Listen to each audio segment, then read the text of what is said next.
ऐसी बड़ियां अच्छियां यादां ने बठिंडे दी और मैं शुक्रगुजार हाँ अपने साथियों का ਜਿਹੜੇ ਅੱਜ ਇੱਥੇ ਬੈਠੇ ਆ ਇਹ ਜਿੰਨਾ ਕਾਂਗਰਸ ਨੂੰ ਪਿਆਰ ਕਰਦੇ ਆ ਉਸ ਤੋਂ ਵੱਧ ਸ਼ਾਇਦ ਪੰਜਾਬ ਨੂੰ ਪਿਆਰ ਕਰਦੇ ਕੁਝ ਅਰਸਾ ਪਹਿਲਾਂ ਔਰ ਮੈਂ ਜਿੱਦਣ ਇਲੈਕਸ਼ਨ ਦਾ ਰਿਜ਼ਲਟ ਆਇਆ ਉਹ ਤੋਂ 2-3 ਦਿਨਾਂ ਬਾਅਦ ਹੀ ਨਿਕਲ ਗਿਆ ਸੀ ਬਾਹਰ ਇਹ ਇਹਨਾਂ ਸਾਥੀਆਂ ਦੀ ਬਦੌਲਤ ਹੈ ਤਾਂ ਜੋ 7-8 ਆਏ ਪਹਿਲਾਂ ਮੇਰੇ ਕੋਲ ਸਭ ਮਿਲਣਾ ਹੈ ਅਗੇ ਅਸੀਂ ਅੱਗੇ ਵਧਣਾ ਚਾਹੁੰਦੇ ਹਾਂ ਕਾਂਗਰਸ ਹਾਰੀ ਹੈ ਪਰ ਮਰੀ ਨਹੀਂ ਇਹਨਾਂ ਦਾ ਡਾਇਲੋਗ ਹੈ ਇਹਨਾਂ ਚੋਂ 2-4 ਬੰਦਿਆਂ ਨੂੰ ਕਿਹਾ ਤੇ ਵਧੀਆ ਅੱਗੇ ਮੈਂ ਇਹਨਾਂ ਨੂੰ ਕਿਹਾ ਮੈਂ ਕਿਹਾ ਵੀ ਮੁੱਦਿਆਂ ਦੀ ਪਹਿਰੇਦਾਰੀ ਜਿਹੜਾ ਲਾਈਕ ਮਾਈਂਡਡ ਆਦਮੀ ਮੁੱਦਿਆਂ ਦੀ ਪਹਿਰੇਦਾਰੀ ਕਰਨਾ ਚਾਹੁੰਦਾ ਮੈਨੂੰ ਬੁਲਾਉਣਾ ਚਾਹੁੰਦਾ ਮੈਂ ਉੱਥੇ ਆਉਂ ਤੁਸੀਂ ਮੇਰੇ ਕੋਲ ਆਓ ਆਪਾਂ ਪੰਜਾਬ ਦੇ ਲੋਕਾਂ ਦੇ ਪ੍ਰੋਬਲਮ ਦੇ ਮਸਲਿਆਂ ਦੇ ਹੱਲ ਦੇ ਔਰ ਉਹਦੇ ਲਈ ਇੱਕ ਬੜੀ ਹੀ ਕੰਸਟਰਕਟਿਵ ਆਪੋਜੀਸ਼ਨ ਦਾ ਰੋਲ ਪਲੇ ਕਰੀ ਸਰਕਾਰ ਨੂੰ ਅਕਾਊਂਟੇਬਲ ਬਣਾਈਏ ਔਰ ਇੱਕ ਟਰਾਂਸਪੇਰੈਂਟ ਤਰੀਕੇ ਦੇ ਨਾਲ ਉਹਨਾਂ ਨੂੰ ਕਹੀਏ ਵੀ ਦੱਸੋ ਭਾਈ ਜੇ ਪੰਜਾਬ ਦੇ ਲੋਕ ਤੁਹਾਡੇ ਹਿੱਸੇਦਾਰ ਨੇ ਭਾਗੀਦਾਰ ਨੇ ਤੇ ਤੁਸੀਂ ਉਹਨਾਂ ਨੂੰ ਦੱਸੋ ਆਹ ਮੁੱਦੇ ਨੇ ਅੱਜ ਵੀ ਮੈਂ ਬੜੇ ਦੋ ਅਹਿਮ ਮੁੱਦਿਆਂ ਦੇ ਉੱਤੇ ਤੁਹਾਡੇ ਨਾਲ ਗੱਲ ਕਰਨਾ ਹੈ ਬਹੁਤ ਦੋ ਅਹਿਮ ਮੁੱਦਿਆਂ ਔਰ ਆਗਾਹ ਕਰਨਾ ਆ ਕਿ ਸਾਡੀ ਵਿੱਤੀ ਜਿਹੜੀ ਹਾਲਤ ਹੈ ਉਹਦੇ ਉੱਤੇ ਸਵਾਲ ਉੱਠ ਰਹੇ ਨੇ ਅੱਜ ਵਿਜ ਸਾਹਿਬ ਦੀ ਸਟੇਟਮੈਂਟ ਆਈ ਹੈ ਤੁਸੀਂ ਸਾਰਿਆਂ ਨੇ ਉਹ ਸਟੇਟਮੈਂਟ ਦੇਖੀ ਕੁਝ ਆਈਐਸ ਆਫੀਸਰ ਆਪਣਾ ਵੇਰਵਾ ਦੇ ਕੇ ਆਏ ਉੱਤੇ ਸੈਂਟਰ ਦੀ ਸਰਕਾਰ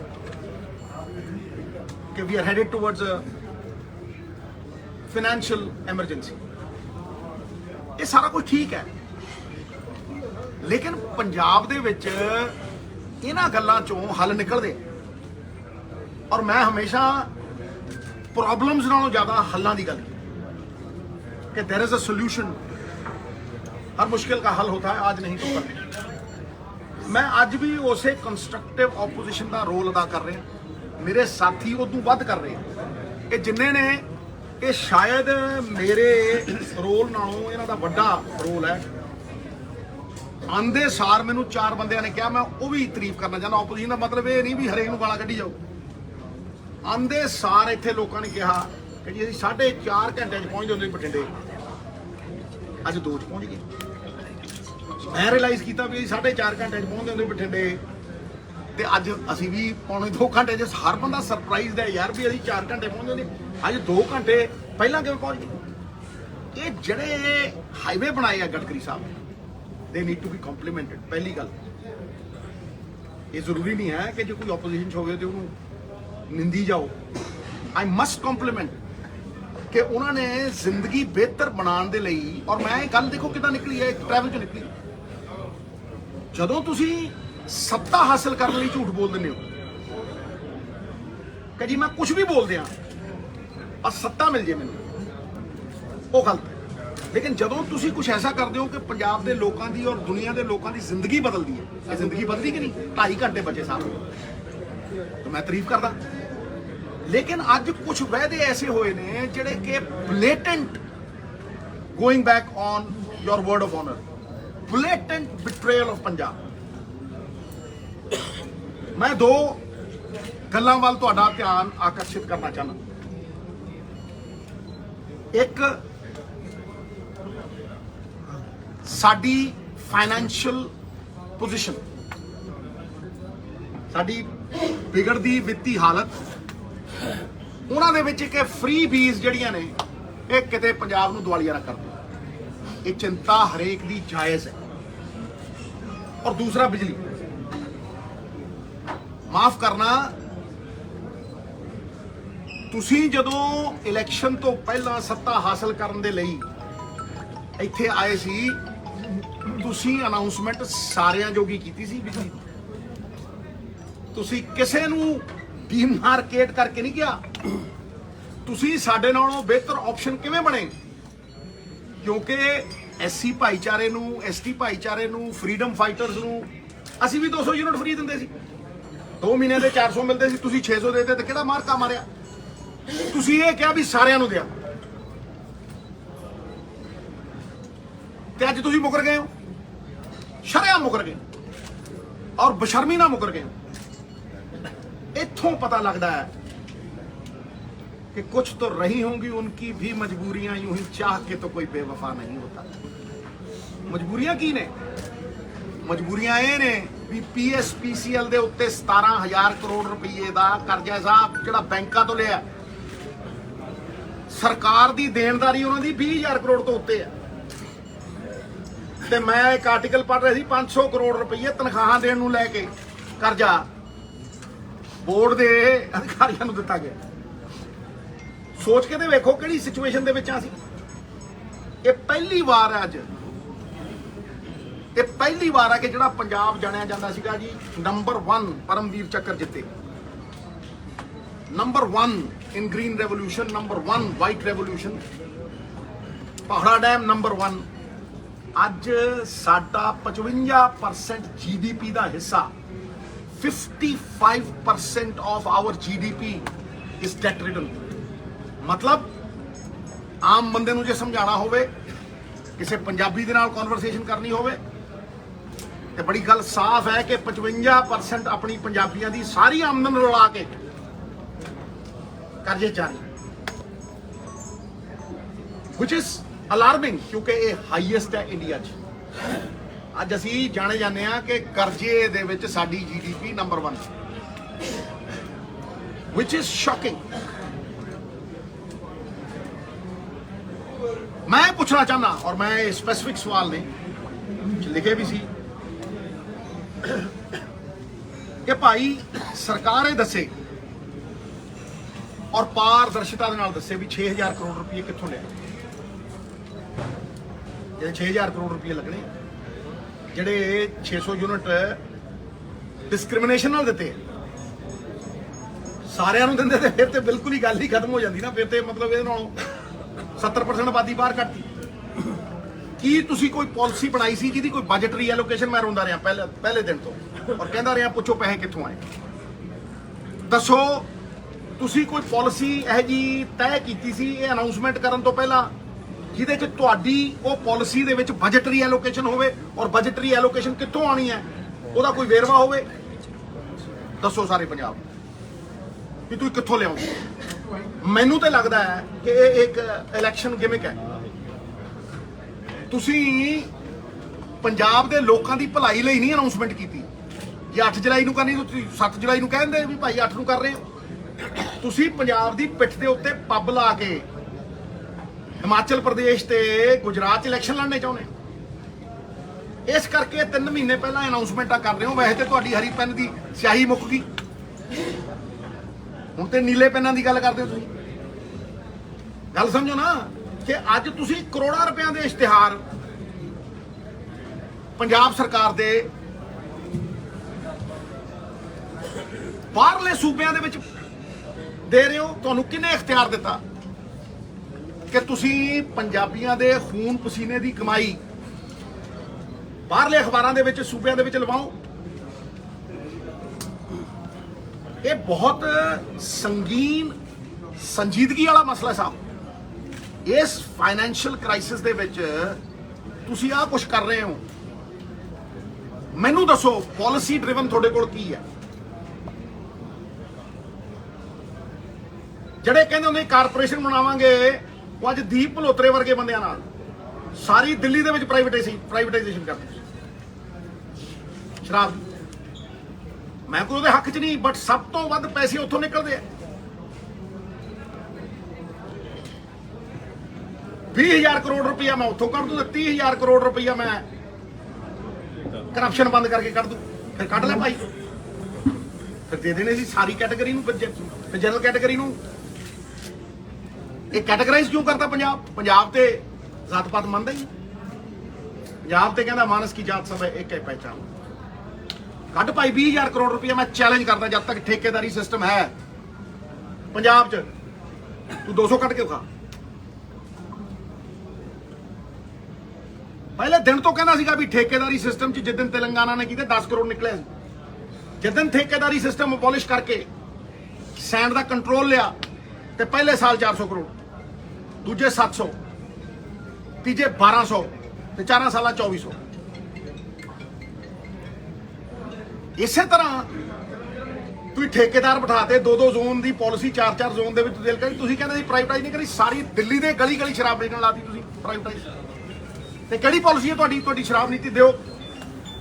ਮੈਂ ਇਹ ਨਹੀਂ ਕਹਿੰਦਾ ਕਿ ਅੱਜ 1 ਮਹੀਨਾ ਹੋਇਆ ਭਾਈ ਸਰਕਾਰ ਨੂੰ ਵੱਧ ਹੋ ਦਿਓ, ਪਰ ਲਾਅ ਐਂਡ ਆਰਡਰ ਦੇ ਵਾਸਤੇ ਤਾਂ ਕੋਈ ਟਾਈਮ ਲਿਮਿਟ ਨਹੀਂ ਹੁੰਦੀ। ਉਹ ਤਾਂ ਡੇ 1 ਤੋਂ ਜਾਨ ਮਾਲ ਦਾ ਜਿਹੜਾ ਅਧਿਕਾਰ ਹੈ, ਉਹ ਪਹਿਲਾ ਫੰਡਾਮੈਂਟਲ ਰਾਈਟ ਹੈ ਕਿਸੇ ਵੀ ਬੰਦੇ ਦਾ। ਪਹਿਲਾ ਫੰਡਾਮੈਂਟਲ ਰਾਈਟ ਵੀ ਮੇਰੀ ਜਾਨ ਮਹਿਫੂਜ਼ ਰਹੇ, ਮੇਰਾ ਮਾਲ, ਮੇਰਾ ਬਿਜ਼ਨਸ ਮਹਿਫੂਜ਼ ਰਹੇ। ਖਾਸ ਤੌਰ ਤੇ ਸ਼ਹਿਰ ਪਿੰਡਾਂ ਕੀ ਚਾਹੁੰਦੇ ਆ? ਅਗਲੇ ਬਿਜ਼ਨਸ ਚਾਹੁੰਦੇ, ਅਗਲੇ ਅਮਨ ਮਾਨ ਚਾਹੁੰਦੇ ਆ, ਅਗਲੇ ਚਾਹੁੰਦੇ ਆ ਵੀ ਸਾਡੀਆਂ ਦੁਕਾਨਾਂ ਦੇ ਉੱਤੇ ਕੋਈ ਇਹੋ ਜਿਹੀ ਆਪਦਾ ਨਾ ਆਵੇ ਕਿ ਸਾਡਾ ਬਿਜ਼ਨਸ ਇਫੈਕਟ ਹੋਵੇ। ਕਿਸੇ ਨੂੰ ਦਾਤੀਆਂ ਨਾਲ ਟੁੱਕੀ ਜਾਂਦੇ ਆ, ਕਿਤੇ ਕਬਜ਼ੇ ਚੱਲੀ ਜਾਂਦੇ ਆ, ਕਿਤੇ ਫਰੌਤੀਆਂ ਹੋਈ ਜਾਂਦੀਆਂ ਨੇ, ਕਬੱਡੀ ਜੇਲ੍ਹਾਂ 'ਚ ਚੱਲੀ ਜਾਂਦੀ ਹੈ। ਹਾਂਜੀ, ਹਰ ਰੋਜ਼ ਮੈਂ ਦੇਖਦਾ ਕਦੇ ਕਿਸੇ ਨੂੰ ਵੱਢਤਾ, ਕਿਸੇ ਨੂੰ ਟੁੱਕਤਾ, ਕਿਸੇ ਵਰਕਰ ਨੂੰ ਮਾਰ ਦਿੰਦੇ ਆ, ਟਰੱਕ ਯੂਨੀਅਨ ਦੇ ਕਬਜ਼ੇ ਚੱਲੀ ਜਾਂਦੇ ਆ। ਇਹ ਲਾਅ ਐਂਡ ਆਰਡਰ ਹੈ? ਕੋਈ ਐਕਸਪਲੇਨ ਕਰਦੇ ਮੈਨੂੰ, ਇਹ ਲਾਅ ਐਂਡ ਆਰਡਰ ਹੈ? ਦੂਸਰੀ ਗੱਲ ਇਹ ਹੈ ਕਿ ਜਦੋਂ ਫਾਈਨੈਂਸ਼ੀਅਲ ਸਥਿਤੀ ਦੀ ਮੈਂ ਗੱਲ ਕਰਦਾ, ਤੁਸੀਂ ਇਨਕਮ ਕਿੱਥੋਂ ਜਨਰੇਟ ਕਰ ਰਹੇ ਹੋ ਭਾਈ ਦੱਸੋ?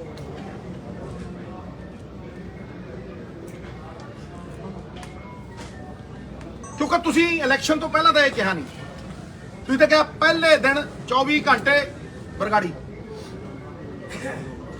ਨਾਲ ਦੀ ਨਾਲ ਬਰਗਾੜੀ ਦਾ ਇਨਸਾਫ ਕਰਨ ਵਾਸਤੇ 24 ਘੰਟਿਆਂ ਦੇ ਵਿੱਚ ਪੰਜਾਬ ਦੀ ਆਤਮਾ ਨੂੰ ਸ਼ਾਂਤੀ ਮਿਲੂਗੀ। ਕਿਹਾ ਨਹੀਂ ਕਿਹਾ? ਹਾਂਜੀ। ਫਿਰ ਕਿਸਾਨਾਂ ਦੀ ਗੱਲ, ਤੁਹਾਨੂੰ ਪਤਾ ਹੀ ਨਹੀਂ ਖੇਤੀਬਾੜੀ ਹੁੰਦੀ ਕਿ ਉਹਦੇ 4 ਖੇਤ ਨੇ। ਠੀਕ ਹੈ, 50,000 ਅਸੀਂ ਕੰਪਨਸੇਸ਼ਨ ਦਿਆਂਗੇ, ਠੀਕ ਹੈ। ਝਾੜ 20 ਤੋਂ 50% ਘਟ ਗਿਆ। ਨੰਬਰ 1। ਨੰਬਰ 2, ਇਹ ਸਾਡੀ ਕਿਸਮਤ ਚੰਗੀ ਹੈ ਕਿ ਝਾੜ ਘਟਣ ਦੇ ਬਾਵਜੂਦ ਅੱਜ ਇੰਟਰਨੈਸ਼ਨਲ ਮਾਰਕੀਟ ਦੇ ਵਿੱਚ ਯੂਕਰੇਨ ਤੇ ਰਸ਼ੀਆ ਦੀ ਵਾਰ ਦੇ ਕਰਕੇ ਕਣਕ ਦੀ ਇੰਨੀ ਸ਼ਾਰਟੇਜ ਹੈ ਕਿ ਸਾਰਾ ਵਰਲਡ ਕਣਕ ਖਰੀਦਣ ਨੂੰ ਤਿਆਰ ਹੈ। ਭਾਵੇਂ ਦਾਣਾ ਛੋਟਾ ਹੈ, ਪਰ ਕਣਕ ਅੱਜ ਵੀ 3500 ਤੋਂ 4000 ਦੀ ਵਿਕਦੀ ਹੈ। ਦੱਸੋ ਤੁਸੀਂ ਕਿੱਥੇ ਭਾਗੀਦਾਰ ਬਣਾਇਆ, ਕਿੱਥੇ ਹਿੱਸੇਦਾਰ ਬਣਾਇਆ ਕਿਸਾਨ ਨੂੰ?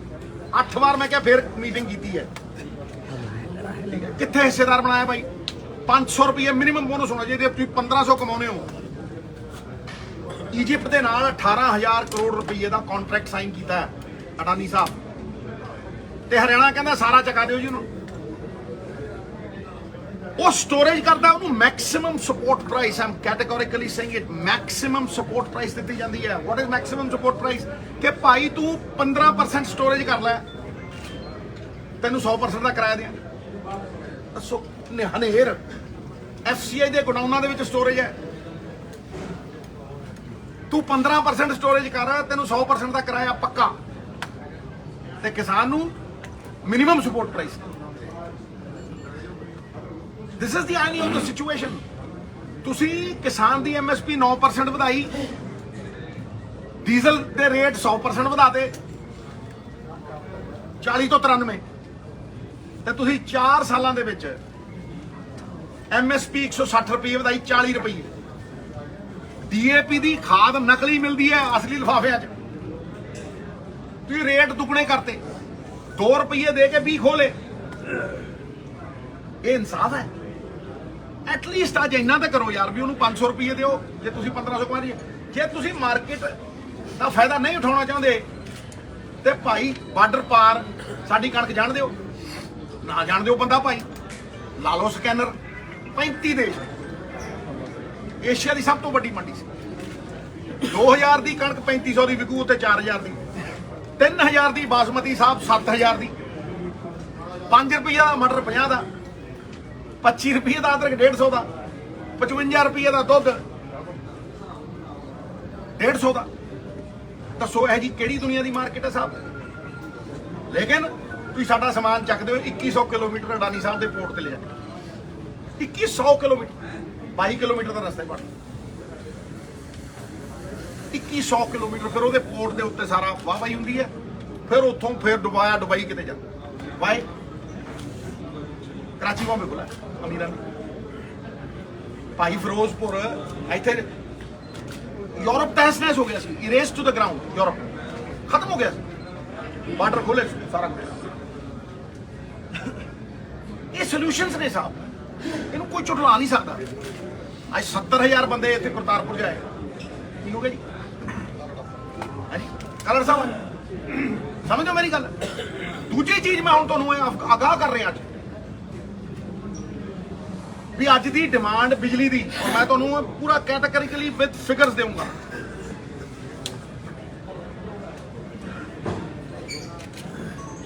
अज 7,500 की डिमांड चलती है साहब ते कट देख लो पुछ लो पिंडां दे विच कट किन्ने लगे शहरां 'च लगन लग गए थोड़ी भैन हुण तुसीं इमेजिन करो कि 7,500 की डिमांड दे उत्ते शहरां 'च कट लगी जांदे आ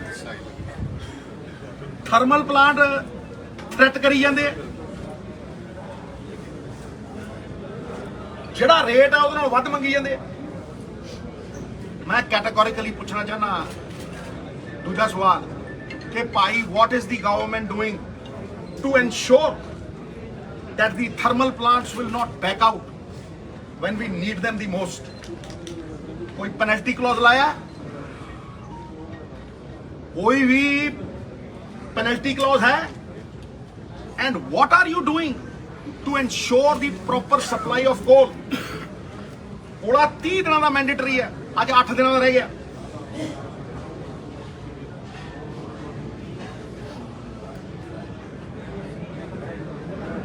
सारे पीपीए जिन्ने पीपीए ने लिस्ट ऑफ ऑल पीपीएस जिन्ने भी है ने and the new arrangements that you made should be made public दसो तुम किन्ने दी बिजली खरीदते हो भाई मेक इट पब्लिक तुम तो कहते सी सारे सुनते सी सानू दिओ जी सरकार ताइयां फसलां देन मैं झूठा सानू दिओ सरकार पहले दिन ही पीपीए रद्द कौन रोकदा मैं कहना लिस्ट पब्लिक नू दसो दूसरी गल की तुसी रीनैगोशिएट कर रहे आर यू रीनैगोशिएटिंग मैं पढ़िया लिखा बंदा मैनूं पता है कि जे कॉन्ट्रैक्ट वन साइडेड हो how do you do it tariff order दिओ चन्नी सरकार वेले मैं जाके छोटे भाई तो चन्नी तो कह के कि पब्लिक इंटरस्ट दे विच टैरिफ ऑर्डर कढ जदों तू पब्लिक इंटरस्ट दे विच टैरिफ ऑर्डर कढेगा it is mandatory for the regulatory authority to do it in public interest जदों बिजली बाजार दे विच 2 रुपये की मिल रही है सोलर तुसीं 16 की किवें लै रहे हो भाई पब्लिक नूं तुसीं क्यों सजा दे रहे हो भाई ये पब्लिक इंटरस्ट दे विच असीं 3 रुपये बिजली घटाती सी tariff order are you going to do it ਉਹਦੇ ਨਾਲ ਜਦੋਂ ਸੈਂਟਰ ਦੀ ਸਰਕਾਰ ਪੈਟਰੋਲ ਤੇ ਡੀਜ਼ਲ ਦੇ ਰੇਟ ਚੁੱਕ ਰਹੀ ਸੀ ਅੱਜ 10 ਤੋਂ 15 ਰੁਪਏ ਰੇਟ ਮਾਰੇ ਥੱਲੇ ਤੱਕ ਕਰੋ do it in the interest of the people of Punjab who have voted for you and we accept their mandate with folded hands do karo ji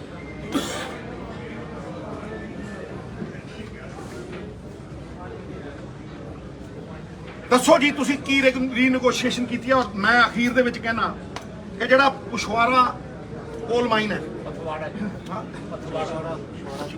ਕੋਈ ਪੁਸ਼ਵਾਰਾ ਕਹਿੰਦਾ ਕੋਈ ਪਥਵਾਰਾ ਇਹ ਠੀਕ ਹੈ ਜੀ ਇਹਨਾਂ ਦਾ ਬਿਲਕੁਲ ਠੀਕ ਹੈ ਪਸ਼ਵਾਰਾ ਜਿਹੜੀ ਕੋਲ ਮਾਈਨ ਹੈ ਉਹ ਅੱਜ ਭਾਜੀ ਤੁਹਾਡੀ ਇਨਫੋਰਮੇਸ਼ਨ ਦੇ ਲਈ ਉਹ ਇੱਕ ਪ੍ਰਾਈਵੇਟ ਕੰਪਨੀ ਨੇ ਖੁਲਵਾਈ ਹੈ ਕਿਸੇ ਪੰਜਾਬ ਸਰਕਾਰ ਨੇ ਨਹੀਂ ਖੁਲਵਾਈ ਕਿਉਂ ਬਾਈ ਜਦੋਂ ਕੋਲਾ ਤੁਹਾਡਾ ਆ ਨਹੀਂ ਰਿਹਾ ਇਹਦਾ ਮਤਲਬ ਉਹ ਗੱਲਾਂ ਸੱਚੀਆਂ ਨੇ ਵੀ ਤੁਸੀਂ ਚਾਹੁੰਦੇ ਨਹੀਂ ਉਹ ਖੁੱਲੇ ਤੁਸੀਂ ਚਾਹੁੰਦੇ ਹੋ ਤੁਸੀਂ ਮਹਿੰਗਾ ਕੋਲਾ ਲਾਓ ਅੱਟੀਆਂ ਸੱਟੀਆਂ I'm not casting aspersions but you need to prevent and prepare rather than repent and repair. Are we always going to be repenting and repairing? Pai, when is the Pushwara coal mine starting? ਮੈਨੂੰ ਲੱਗਦਾ 4 ਮਹੀਨੇ ਲੱਗਣਗੇ ਇਸ ਕਰਕੇ ਜੇ 4 ਮਹੀਨੇ ਲੱਗਣਗੇ ਤੇ ਮਹੀਨੇ 2 ਬਾਅਦ 16000 ਮੈਗਾਵਾਟ ਡਿਮਾਂਡ ਹੈ ਝੋਨਾ ਲੱਗੂ ਤਾਂ ਦੱਸੋ ਕੀ ਪ੍ਰਬੰਧ ਹੈ Do you have any arrangements? ਲੋਕਾਂ ਨੂੰ ਅਵੇਅਰ ਕਰੋ ਕਿਉਂ ਨਹੀਂ ਜੀ ਅਵੇਅਰ ਕਰਦੇ ਅਸੀਂ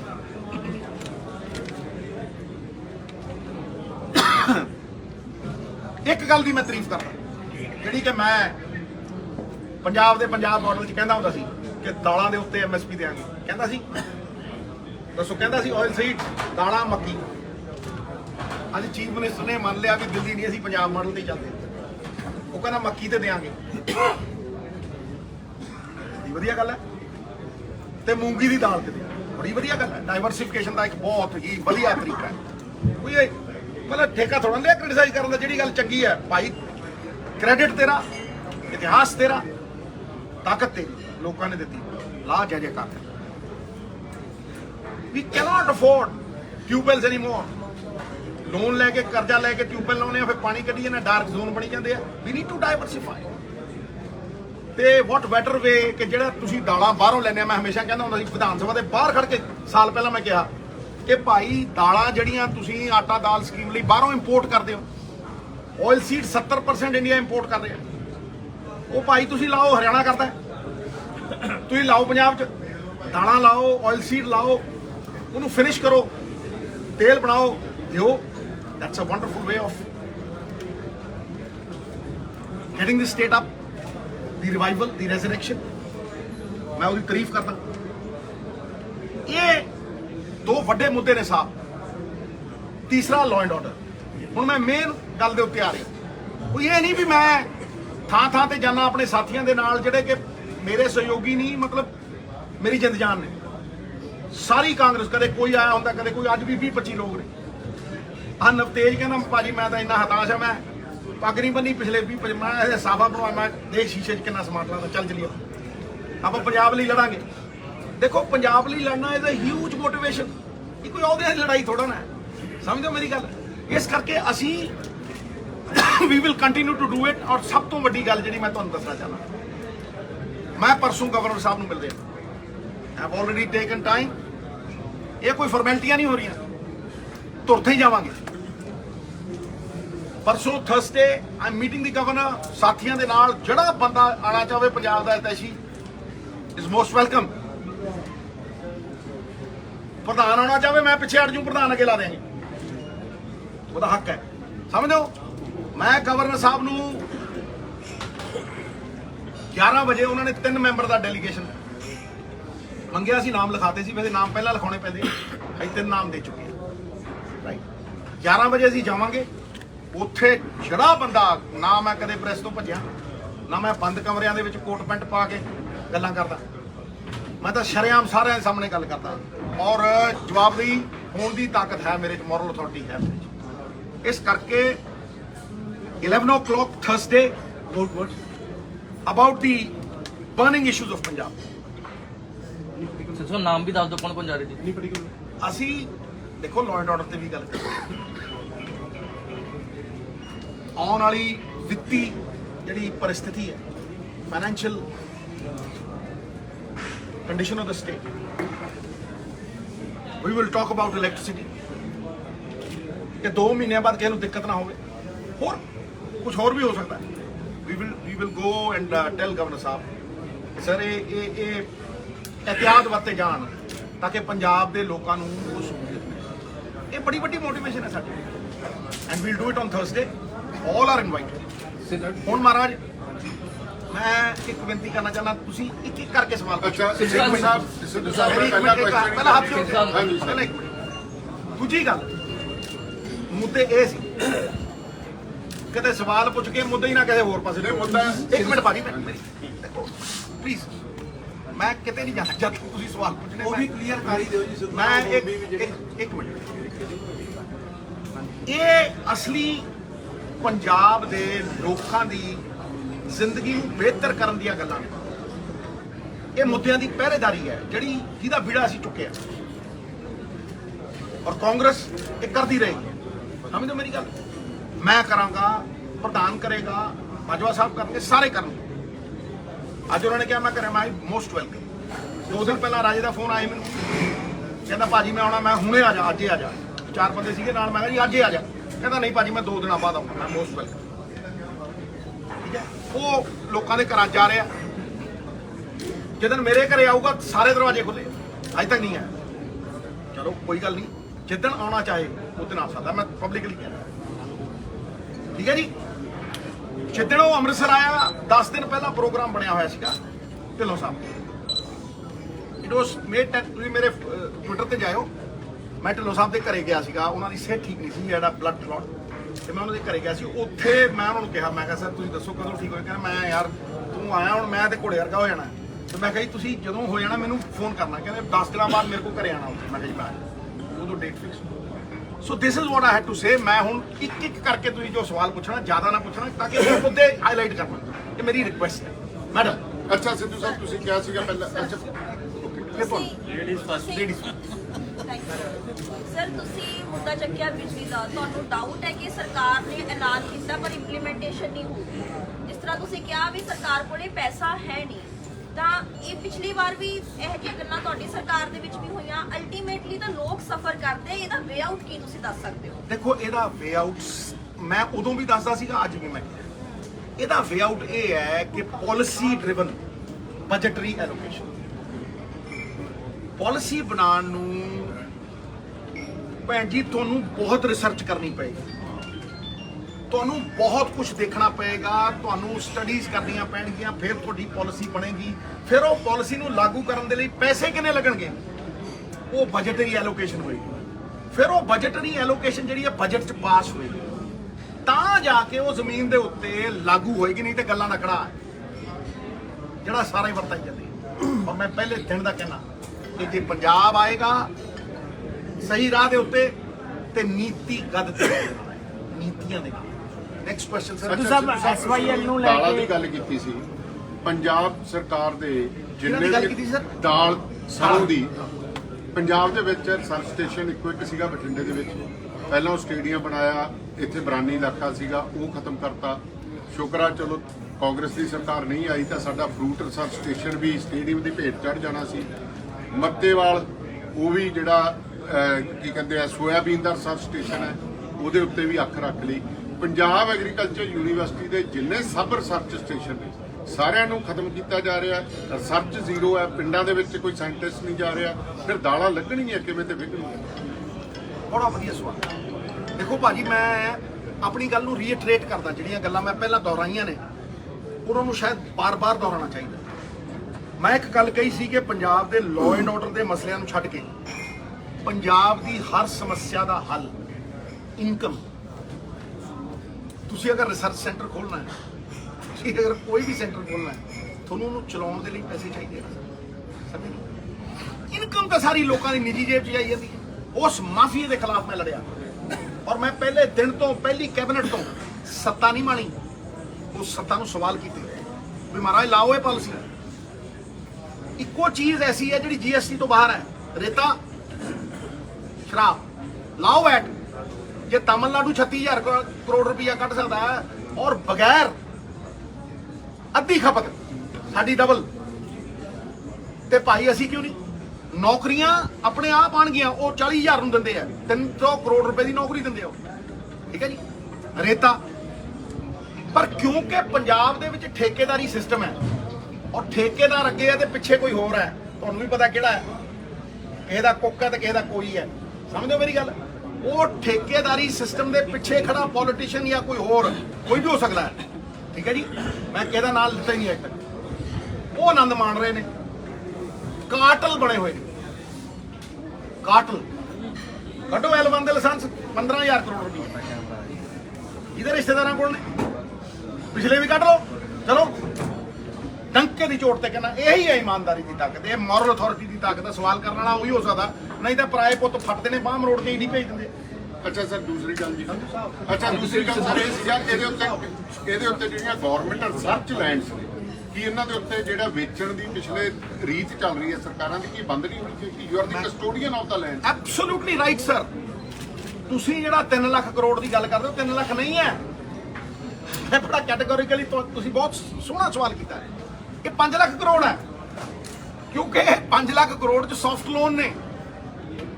ਪੁੱਛੋ ਕਿਹਦੀ ਸਰਕਾਰ ਦੇ ਵਿੱਚ ਰੈਸਟ ਹਾਊਸ ਵੀ ਗਿਰਵੀ ਰੱਖਦੇ, ਮਿਊਨਿਸਪਲ ਕਮੇਟੀ ਦੀਆਂ ਬਿਲਡਿੰਗਾਂ ਗਿਰਵੀ ਪਈਆਂ ਨੇ, ਔਰ ਕੌਟੀਆਂ ਦੇ ਰੇ ਤੁਸੀਂ ਪਤਾ ਕਰੋ ਸਰਕਟ ਹਾਊਸ ਵਿਕ ਗਏ। ਸਰਕਟ ਹਾਊਸ ਵਿਕੇ, ਹਾਂਜੀ ਜੇਲਾਂ ਵਿਕੀਆਂ, ਤੇ ਉਹ ਮਹਾਰਾਜ 3 ਲੱਖ ਕਰੋੜ 'ਚ ਨਹੀਂ ਆਉਂਦਾ, ਉਹ 3 ਲੱਖ ਕਰੋੜ ਤੋਂ ਵੱਧ ਹੈ। ਇਸ ਕਰਕੇ ਮੈਂ ਕਹਿੰਦਾ ਸਾਹਿਬ ਤੁਹਾਡਾ ਬੜਾ ਸੋਹਣਾ ਸਵਾਲ ਹੈ। ਇਸ ਕਰਕੇ ਮੈਂ ਕਹਿੰਦਾ ਕਿ ਮੈਨੂੰ ਕੋਈ ਲੋੜ ਨਹੀਂ ਸੀ ਕਿ ਮੈਂ ਇੰਨੀ ਇਨਕਮ ਨੂੰ ਛੱਡ ਕੇ ਮੈਂ ਮੌਤਾਜੀ ਹੈ, ਮੈਂ ਕੋਈ ਮਿਨਿਸਟਰ ਦੇ ਕਰਕੇ ਜਾਣਾ ਜਾਣਾ। ਹਾਂਜੀ 20 ਸਾਲ ਕ੍ਰਿਕਟ ਖੇਡਿਆ, ਕਮੈਂਟਰੀਆਂ ਕੀਤੀਆਂ, ਮਤਲਬ ਤੁਸੀਂ ਕੀ ਜਾਣੋ, ਲੇਕਿਨ ਮੈਨੂੰ ਸੰਤੁਸ਼ਟੀ ਇਹਦੀ ਹੈ ਕਿ ਮੈਨੂੰ ਪਤਾ ਮੈਂ ਅਗਲੀ ਪੀੜ੍ਹੀ ਦੀ ਲੜਾਈ ਲੜ ਰਿਹਾ। ਸਮਝੋ ਮੇਰੀ ਗੱਲ, ਔਰ ਇਹ ਬਹੁਤ ਵਧੀਆ ਸਵਾਲ ਹੈ। ਹੁਣ ਕਹਿੰਦੇ ਜਿਹੜਾ ਕਰਜ਼ਾ ਚੜਿਆ ਹੈ ਪੰਜਾਬ ਤੇ, ਅਸੀਂ ਰਿਕਵਰੀ ਕਰਾਂਗੇ, ਇਹਦੀ ਪੂਰੀ ਜਾਂਚ ਕਰਾਂਗੇ, ਭਗਵੰਤ ਮਾਨ ਕਹਿੰਦੇ ਨੇ। ਮੈਂ ਕਹਿੰਦਾ ਜੇ ਰਿਕਵਰੀ ਕਰਨੀ ਹੈ ਨਾ, ਮੇਰੀ ਕਮੇਟੀ ਬਣੀ ਸੀ ਜ਼ਮੀਨਾਂ ਦਾ ਪੜਾ, ਮੈਂ ਲੜ ਕੇ ਲਈ ਸੀ। ਸੈਂਡ ਦੀ ਕਮੇਟੀ ਮੈਂ ਲੜ ਕੇ ਲਈ ਸੀ, ਸ਼ਰਾਬ ਦੀ ਦਿੱਤੀ ਨਹੀਂ ਕਿਉਂਕਿ ਪਤਾ ਸੀ ਸਰਦਾਰ ਪੋਤੜੇ ਖੋਲ ਦੂ, ਠੀਕ ਹੈ, ਮੈਂ ਫਿਰ ਵੀ ਖੋਲਦਾ ਰਿਹਾ। ਉਹ ਕਮੇਟੀ ਦੀ ਰਿਪੋਰਟ ਕਢਾ ਲੈਣ। ਉਸ ਕਮੇਟੀ ਦੇ ਵਿੱਚ ਦੇਖੋ ਜਸਟਿਸ ਕੁਲਦੀਪ ਸਿੰਘ ਦੀ ਰਿਪੋਰਟ ਹੈ, 1.5 ਲੱਖ ਕਰੋੜ ਰੁਪਏ ਦੀ ਜ਼ਮੀਨ ਤਾਂ ਕੱਲੀ ਮੋਹਾਲੀ ਡਿਸਟ੍ਰਿਕਟ ਹੈ, 28 ਡਿਸਟ੍ਰਿਕਟ ਨੇ, ਤੇ ਕਈ ਕਿਉਂ ਜਾਂਦੇ ਹੋ, ਤੇ ਜਿਹਨੂੰ ਮੈਂ ਬਣਾ ਕੇ ਦਿੱਤੀ ਰਿਪੋਰਟ ਉਹਦਾ ਨਾਂ ਸੀ ਵਿੱਚ, ਮੈਂ ਕਹਿ ਰਿਹਾ ਉਹਦਾ ਨਾਂ ਸੀ ਇਹਦੇ, ਮੈਂ ਤਾਂ ਨਹੀਂ ਦਿੱਤਾ ਨਾਂ ਦਿੱਤਾ ਜਸਟਿਸ ਕੁਲਦੀਪ ਸਿੰਘ ਨੇ, ਪੜ੍ਹ ਲਓ। ਹੁਣ ਜਿਹਨੂੰ ਮੈਂ ਦੇ ਰਿਹਾ ਜਦੋਂ ਉਹੀ ਵਿੱਚ ਦੱਬੀ ਬੈਠਾ 300, ਤੇ ਇਨਸਾਫ ਕਿੱਥੋਂ ਆਉਣੇ ਆ? ਅੱਜ ਉਹ ਨਹੀਂ ਹੈਗੇ, ਅੱਜ ਉਹ ਨਹੀਂ, ਮੈਂ ਨਾਂ ਨਹੀਂ ਲੈਣੇ ਫਿਰ ਕੇ, ਅੱਜ ਉਹ ਨਹੀਂ ਹੈਗੇ, ਤੁਸੀਂ ਨਵੇਂ ਹੋ ਕੇ ਆਏ ਹੋ, ਠੋਕਦੇ ਹੋ। ਸਰਕਾਰ ਦੇ ਇਸ ਫੈਸਲੇ ਨੂੰ ਕਿਸ ਤਰ੍ਹਾਂ ਦੇਖਦੇ, ਜਿਹੜਾ ਉਹ ਕਹਿੰਦੇ ਕਿ ਅਸੀਂ ਰਿਕਵਰੀ ਕਰਾਂਗੇ, ਪੂਰੀ ਜਾਂਚ? ਮੈਂ ਕਹਿੰਦਾ ਮੈਂ ਵਧਾਈ ਦਿੰਦਾ, ਚੋਰ ਨੂੰ ਠੋਕਣ ਦੇ ਵਿੱਚ ਕੋਈ ਉਹ ਕਿੰਤੂ ਪਰੰਤੂ ਹੈ, ਰਗੜ ਦਿਓ। ਕੌਣ ਰੋਕਦਾ? ਮੈਂ ਨਾ ਕੌਣ ਰੋਕਦਾ? ਮੈਂ ਕਹੂੰਗਾ ਵੀ ਸਾਰਿਆਂ ਦੇ ਨਾਂ ਕਰੋ। ਖਹਿਰਾ ਸਾਹਿਬ ਵੀ ਕਹੀ ਜਾਂਦੇ ਆ, ਮੈਨੂੰ ਫੋਨ ਕਰਦਾ ਰਹੋ, ਲਓ ਕਰੋ ਲਾਗੂ ਨਾਲ ਦੀ ਨਾਲ, ਔਰ ਦੱਸੋ ਵੀ ਕਿਹੜੇ ਪਤਵੰਤੇ ਪੋਲੀਟੀਸ਼ੀਅਨ ਨੇ ਜਿਨ੍ਹਾਂ ਨੇ ਦੱਬੀਆਂ। ਸਿੱਧੂ ਸਾਹਿਬ ਹਾਈ ਕਮਾਨ ਨੇ ਸੁਨੀਲ ਜਾਖੜ ਤੋਂ ਜਵਾਬ ਮੰਗਿਆ, 15 ਦਿਨ ਬੀਤ ਚੁੱਕੇ ਨੇ ਪਰ ਨੋਟਿਸ ਦਾ ਜਵਾਬ ਨਹੀਂ ਦਿੱਤਾ, ਤੁਸੀਂ ਮੁਲਾਕਾਤ ਕੀਤੀ? ਭਾਈ ਜੀ ਮੈਂ ਜਾਖੜ ਸਾਹਿਬ ਨੂੰ, ਕਿਸੇ ਨੂੰ ਵੀ ਕਾਂਗਰਸ ਦੇ ਬੰਦੇ ਨੂੰ ਮਿਲ ਸਕਦਾ, ਇਹਦੇ ਚ ਨੋਟਿਸ ਕਿੱਥੋਂ ਆ ਗਿਆ? ਨੋਟਿਸ ਬਾਰੇ ਮੈਂ ਇਹੀ ਕਹਿਣਾ ਹੈ, ਬੱਸ 'ਚ ਫੱਟੀ ਲਿਖੀ ਹੁੰਦੀ ਹੈ, ਸਵਾਰੀ ਆਪਣੇ ਸਮਾਨ ਦੀ ਆਪ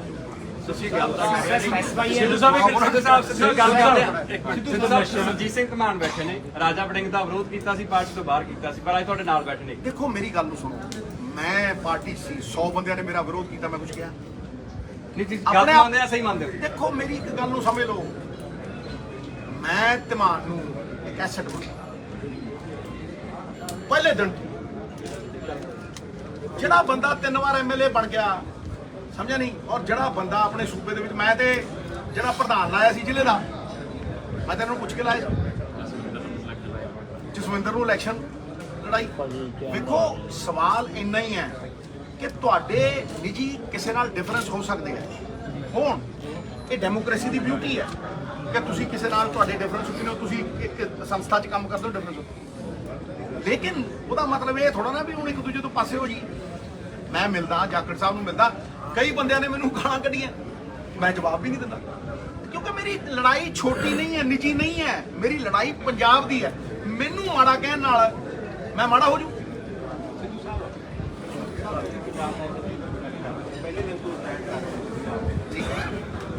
ਫ੍ਰੈਂਕਲੀ ਇਲੈਕਸ਼ਨ ਵੇਲੇ ਤੁਹਾਡੀ ਪੰਜਾਬ ਦਾ ਮਾਡਲ ਸੀਗਾ ਉਹ ਕਾਂਗਰਸ ਨੇ ਰੱਦ ਕਰ ਦਿੱਤਾ। ਇਹ ਕਹਿੰਦਾ ਸੀ ਕਿ ਪੰਜਾਬ ਮਾਡਲ ਦੀ ਕਾਂਗਰਸ ਮਾਡਲ ਲਾਗੂ ਹੋਵੇ। ਬਹੁਤ ਸਾਰੇ ਆਗੂਆਂ ਨੇ ਬਿਆਨ ਕੀਤੇ, ਤੁਸੀਂ ਅੱਜ ਵੀ ਉਸ ਮਾਡਲ ਤੇ ਖੜੇ ਹੋ। ਤੁਹਾਡਾ ਜਿਹੜਾ ਰਾਹ ਹੈ ਤੁਸੀਂ ਕੱਢਿਆ ਹੋਇਆ ਪਿਛਲੇ ਕਈ ਦਿਨਾਂ ਤੋਂ, ਇਹ ਲੱਗਦਾ ਹੈ ਕਿ ਕਿਸੇ ਪਾਸੇ ਨੂੰ ਹੋਰ ਜਾ ਰਿਹਾ। ਭਾਈ ਜੀ ਤੁਸੀਂ ਬੜਾ ਸੋਹਣਾ ਸਵਾਲ ਕੀਤਾ। ਕਾਂਗਰਸ ਨੇ ਤਾਂ ਲਾਸਟ ਡੇ ਮੈਨੀਫੈਸਟੋ ਕੀਤਾ, ਉਸ ਕੀ ਹੈ ਪੰਜਾਬ ਮਾਡਲ, ਸਾਰਾ ਪੜ੍ਹ ਲਓ। ਮੇਰੇ ਨਾਲ AICC ਦੇ ਸੈਕਟਰੀ ਬੈਠੇ ਆ, ਮੇਰੇ ਨਾਲ ਮਾਖਨ ਸਾਹਿਬ ਬੈਠੇ ਆ, ਮੇਰੇ ਨਾਲ 4 AICC ਦੇ ਬੰਦੇ ਹੋਰ ਬੈਠੇ ਆ, ਮੇਰੇ ਨਾਲ ਪ੍ਰਧਾਨ ਬੈਠਾ, ਮੇਰੇ ਨਾਲ ਚੀਫ ਮਿਨਿਸਟਰ ਬੈਠਾ, ਸਾਰਾ ਪੰਜਾਬ ਮਾਡਲ ਉੱਤੇ ਦਿੱਤਾ। ਤੁਸੀਂ ਦੇਖੋ ਉਹ ਤਾਂ ਔਨ ਰਿਕਾਰਡ ਹੈ। ਨਸ਼ਿਆਂ ਦਾ ਜਿਹੜਾ ਪੰਜਾਬ ਦੇ ਵਿੱਚ ਹੈ, ਨਸ਼ਿਆਂ ਦਾ ਜਿਹੜਾ ਮੁੱਦਾ ਸੀਗਾ ਜੀ, ਹੁਣ ਬਿਜਲੀ ਦਾ ਮੁੱਦਾ ਆ ਗਿਆ, ਦੂਜੇ ਮੁੱਦੇ ਆ ਗਏ, ਕਿਤੇ ਨਾ ਕਿਤੇ ਹੈਗਾ, ਪਰ ਰੋਜ਼ ਤੁਸੀਂ ਦੇਖੋ ਬਠਿੰਡਾ ਦੇ ਵਿੱਚ ਵੀ ਨੌਜਵਾਨਾਂ ਦੀਆਂ ਜਿਹੜੀਆਂ ਮੌਤਾਂ ਉਸ ਤਰ੍ਹਾਂ ਹੋ ਰਹੀਆਂ। ਸਾਰਿਆਂ ਨੂੰ ਪ੍ਰਾਇੋਰਟੀ ਲਾ ਐਂਡ ਆਰਡਰ ਤੇ ਨਸ਼ਿਆਂ ਤੇ ਨਹੀਂ ਲੈਣੀ ਚਾਹੀਦੀ। ਦੇਖੋ ਇਹ ਫਿਰ ਇੱਕ ਬੜਾ ਵਧੀਆ ਸਵਾਲ ਹੈ। ਦੇਖੋ ਜੀ ਤੁਸੀਂ ਇਹ ਭਾਜੀ ਇੱਕ ਮਿੰਟ, ਇਹ ਸਵਾਲ ਦੇਖੋ ਇਹਨਾਂ ਨੇ ਨਸ਼ਿਆਂ ਦਾ ਕੀਤਾ। ਤੁਸੀਂ ਨਸ਼ੇ ਨੂੰ ਇਦਾਂ ਨਹੀਂ ਦੇਖ ਸਕਦੇ ਵੀ ਇਹ ਨਸ਼ਾ ਆਇਆ ਦੂਰ ਹੋ ਗਿਆ। ਨੰਬਰ 1 ਤੁਸੀਂ ਨੌਜਵਾਨ ਨੂੰ ਓਪਰਚੁਨਿਟੀ ਕਿੱਥੇ ਦਿੱਤੀ? ਤੁਸੀਂ ਨੌਜਵਾਨ ਨੂੰ ਜਦੋਂ ਓਪਰਚੁਨਿਟੀ ਦਿਓਗੇ, ਉਹਨੂੰ ਕੋਈ ਹਾਏ ਦਿਓਗੇ, ਉਹਨੂੰ ਕੋਈ ਕੰਮ ਕਰਨ ਦੀ ਪ੍ਰੇਰਣਾ ਦਿਓਗੇ, ਉਹ ਨਸ਼ਾ ਕਿਉਂ ਕਰੂ? ਮੈਨੂੰ ਅਜੇ ਵੀ ਯਾਦ ਹੈ, ਇੱਥੇ ਕੋਕੇਨ ਹਾਈ ਹੈ, ਇੱਥੇ ਪਤਾ ਨਹੀਂ ਨੌਜਵਾਨ ਬੋਲਦੇ ਆ ਜੀ ਆ ਫਲਾਨੀ ਹਾਈ, ਸਾਨੂੰ ਤਾਂ ਛਿੱਕਾ ਮਾਰਨ ਦੀ ਹਾਈ। ਅਸੀਂ ਗਰਾਊਂਡ 'ਚ ਪਸੀਨੀ ਲੱਥਪੱਥ ਉਹਦੇ ਤੇ ਗੈਂਡ ਦੇਣੇ ਮਾਰੀਦਾ ਸੀ, ਅੱਖਾਂ ਬੰਦ ਕਰਕੇ ਅਸੀਂ ਸੋਚਿਆ ਯਾਰ ਆਹ ਵਧੀਆ ਠਾ, ਉਹ ਸਵੀਟ ਸਪੌਟ ਹੀ ਯਾਦ ਰਹਿੰਦਾ ਹੁੰਦਾ ਸੀ। ਸਵਾਮੀ ਵਿਵੇਕਾਨੰਦ ਕਹਿੰਦਾ ਭਾਈ ਰੱਬ ਲੱਭਣਾ ਫੁੱਟਬਾਲ ਦੀ ਗਰਾਊਂਡ 'ਚ ਨੌਜਵਾਨ ਨੂੰ। ਤੁਸੀਂ ਸ਼ਕਤੀ ਦਾ ਸਪੰਦਨ ਹਰੇਕ 'ਚ ਹੈ, ਤੁਸੀਂ ਉਹਨੂੰ ਸੰਚਾਲਿਤ ਕਰਨ ਲਈ ਦਿਸ਼ਾ ਦਿੱਤੀ ਹੈ। ਨੰਬਰ 1 ਨੰਬਰ 2 ਰੀਹੈਬਿਲਿਟੇਸ਼ਨ ਕਿੱਥੇ ਹੈ? ਵਿਪਰੂ ਨੋਰਫਿਨ ਦੀਆਂ ਟੇਬਲੇਟਾਂ ਦਾ ਘੁਟਾਲਾ ਹੈ, ਕਰੋੜਾਂ ਵੇਚਦੀਆਂ। ਦੱਸੋ ਕਰੋੜਾਂ ਵੇਚਦੀਆਂ? ਹਾਂਜੀ, that is not rehabilitation।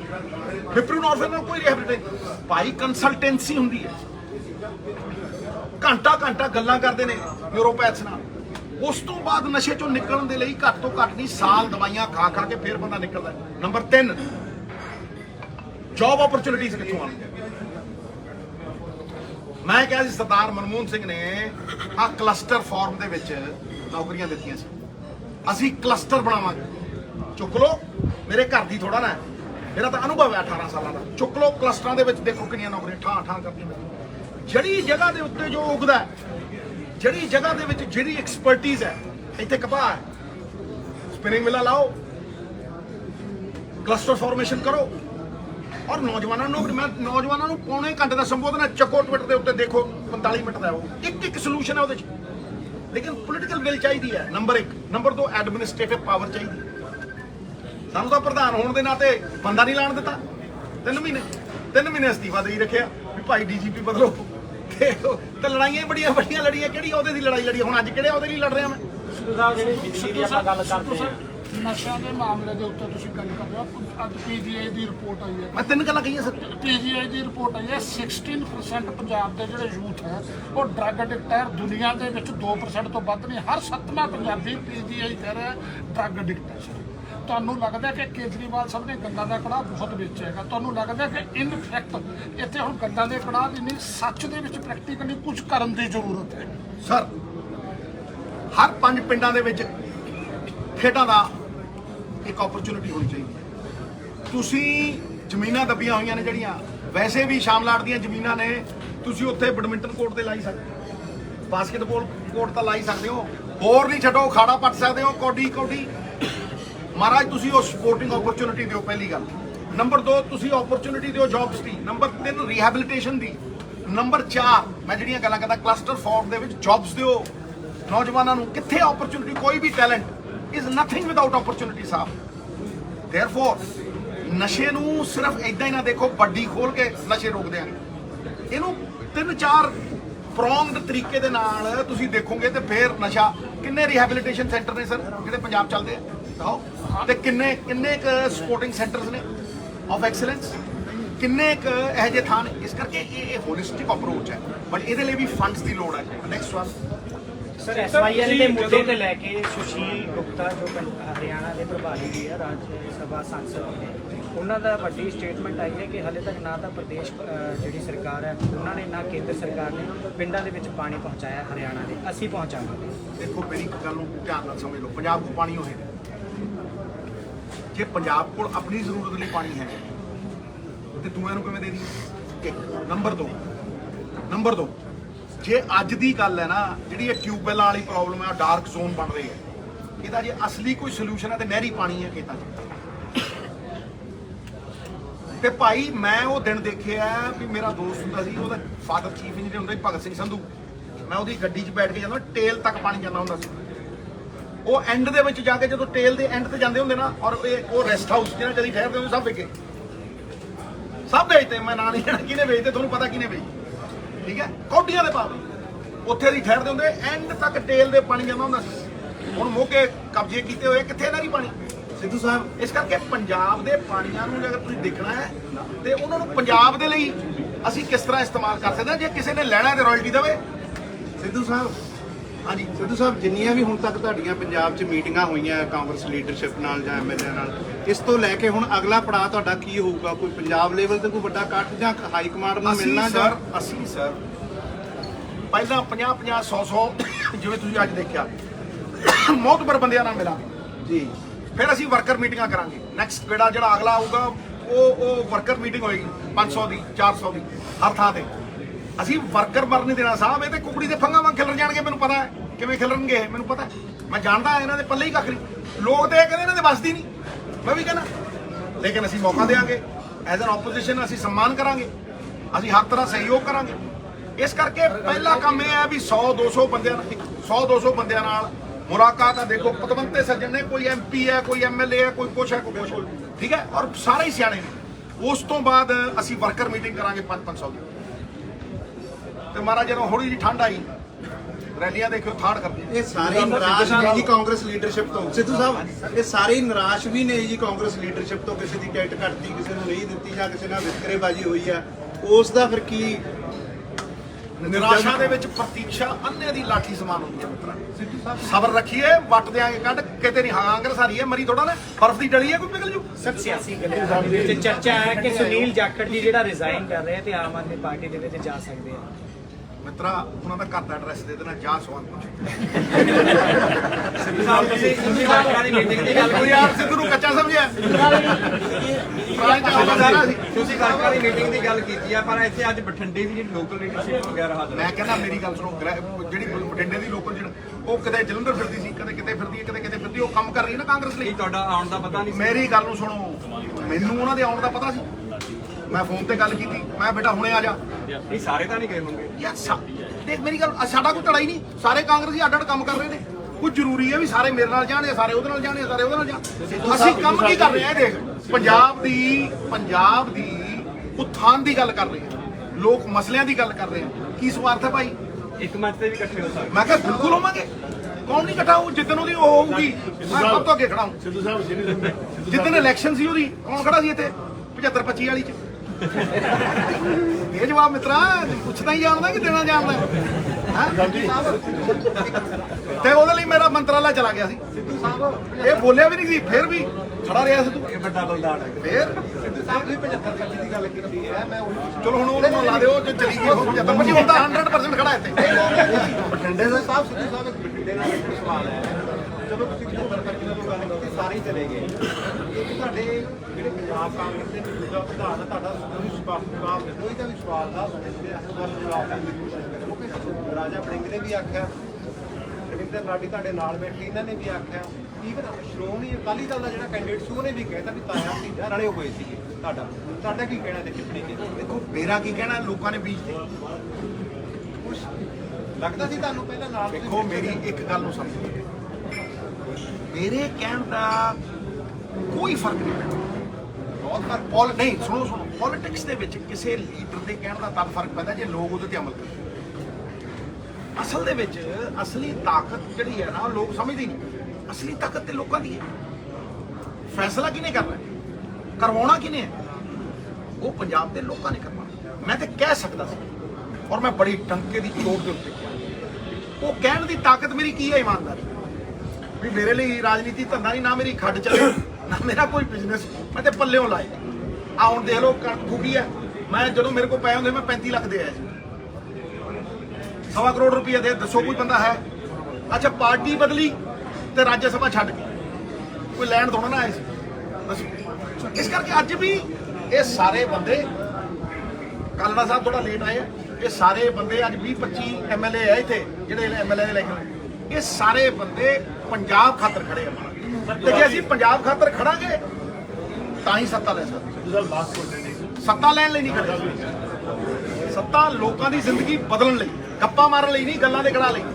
Last question, ਤੁਸੀਂ ਪੰਜਾਬ ਵਿਕਾਸ ਨੂੰ ਦੇਸ਼ ਤੇ ਕਰਦੇ ਹੋ ਕਿ ਆਪਣੇ ਲੈਵਲ ਤੇ ਕਰਦੇ ਹੋ? ਮੇਰੀ ਗੱਲ ਨੂੰ ਸੁਣੋ, ਹਰ ਚੀਜ਼ ਜਿਹੜੀ ਹੈ, ਕੋਈ ਮੈਨੂੰ ਇਹ ਦੱਸੋ 57 ਸਾਲ ਦੀ ਉਮਰ 'ਚ ਕੋਈ ਬੰਦਾ ਨਿਆਣਾ ਹੁੰਦਾ? ਮੈਨੂੰ ਇਹ ਦੱਸ। ਜਦੋਂ ਅਸੀਂ ਆਪੋਜੀਸ਼ਨ ਨੂੰ ਜਵਾਬਦੇਹੀ ਬਣਾ ਰਹੇ ਹਾਂ, ਪੰਜਾਬ ਦੇ ਮੁੱਦੇ ਚੱਕ ਰਹੇ ਹਾਂ, ਅਸੀਂ ਪੰਜਾਬ ਦੇ ਵੀ ਭਲੇ ਲਈ ਕਰ ਰਹੇ ਹਾਂ, ਕਾਂਗਰਸ ਦੇ ਵੀ ਭਲੇ ਲਈ ਕਰ ਰਹੇ ਹਾਂ। ਇੱਦਾਂ ਹੀ ਉੱਠੂ ਕਾਂਗਰਸ, ਘਰੇ ਬਹਿ ਕੇ ਤੇ ਨਹੀਂ ਉੱਠਣੀ। Thank you.